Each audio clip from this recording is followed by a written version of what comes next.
On May 16, 2026, 30 kilograms of massive, bronze-bound copper sheets were carefully lowered onto a table in The Hague. The Netherlands was officially returning the Anaimangalam plates to the Republic of India. For over a century and a half, these charters were kept deep inside the archives of Leiden University, thousands of miles from their cultural home, and accessible almost exclusively to specialized European academics. While the plates were safely preserved in Europe, the actual physical site they documented suffered a very different fate. The magnificent Chudamani Vihara in Nagapattinam, a towering Buddhist monastery, was completely demolished by colonial administrators in 1867 to clear land for a college. Because the brick and mortar landscape was systematically erased, these copper plates remain the primary administrative evidence of a highly advanced, pluralistic Indian Ocean cosmopolis. To understand why these artifacts are so vital, you have to look at how they were engineered. The larger Leiden collection consists of 21 heavy copper sheets, permanently secured by a massive bronze ring. The seal on this ring is a visual broadcast of imperial power. At the center sits the upright Chola tiger, flanked by two fish representing the defeated Pandyas and a bow representing the Cheras. It is a permanent, stamped declaration of total military hegemony over rival South Indian dynasties. The text itself uses a strict bilingual format. The first 5 plates are engraved in Sanskrit and trace the Chola royal lineage all the way back to the divine solar dynasty to establish cosmic legitimacy for the crown. The remaining 16 plates switch to Tamil to deliver the practical mechanics of the edict.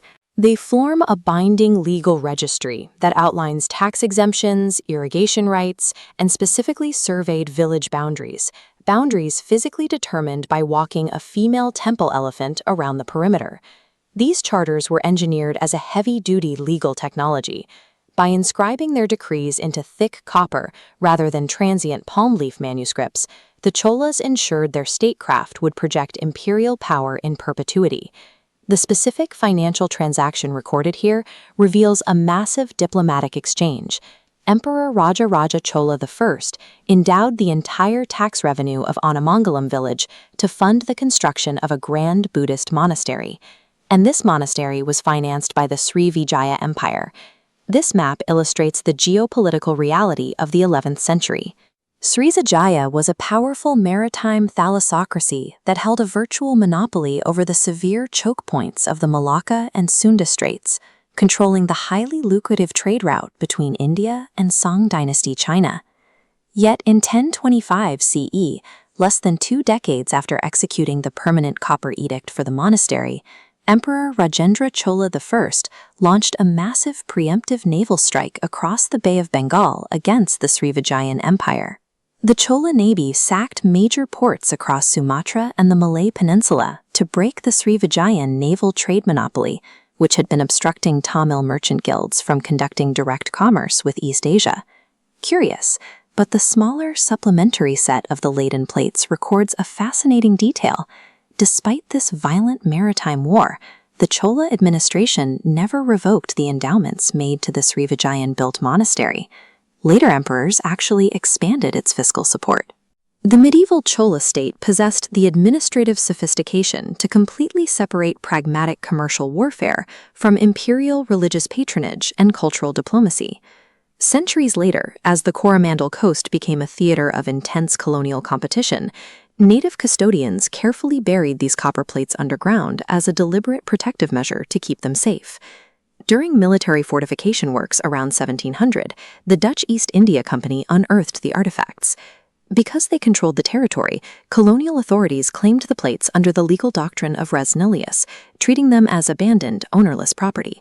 That colonial defense held until 2026, when a new Dutch restitution policy officially recognized that the South Indian practice of burying sacred epigraphy was an act of active cultural preservation, not an act of abandonment. The Dutch committee established that the VOC excavated the plates without the explicit consent of contemporary native rights holders. Under modern frameworks, this constitutes an involuntary loss of possession, legally mandating their unconditional return to India. By executing a rigorous historical provenance investigation, researchers successfully dismantled a 300-year-old colonial legal doctrine and forced a major international repatriation. This specific legal victory has already prompted Indian archaeologists to demand the return of other critical epigraphical records, including the 8th century Velvi-Kuti copper plates currently held in the British Museum. Within India, a fierce domestic debate has broken out over curation.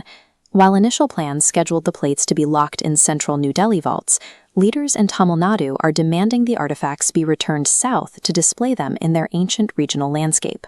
This restitution restores the definitive, physical memory of a global maritime empire to the descendants of the people who forged it.